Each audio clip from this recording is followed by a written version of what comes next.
আমি একটু নিম তিতা করবো। এই যে নিম পাতা গুঁড়া করে রেখেছি, এগুলো কচি কচি নিম পাতা রোদে দিয়ে গুঁড়া করে ডিবাই রেখেছে। সবসময় তো পাওয়া যাবে নিম পাতা।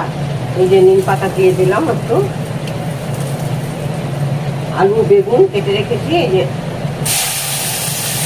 ডিম সেদ্ধ করবো। আমি লবণ দেবো একটু লবণ দিলাম, আর কিছু দেবো না। এটা ভাজা হবে।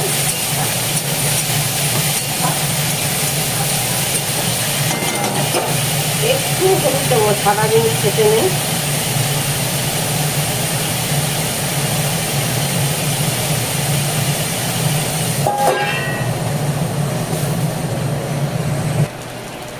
এসে নিম বেগুন ভাজা নিম পাতা দিয়ে, এটাই এখন এটা দিয়ে ভাত খাওয়া হয়ে যাবে। নিম বেগুন খুব ভালো লাগে বন্ধুরা খেতে।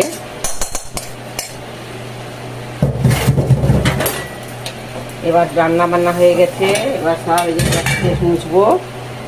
গ্যাস মুছা হয়ে গেলে এই যে নিম বেগুন ভাজা হয়ে গেছে আমার।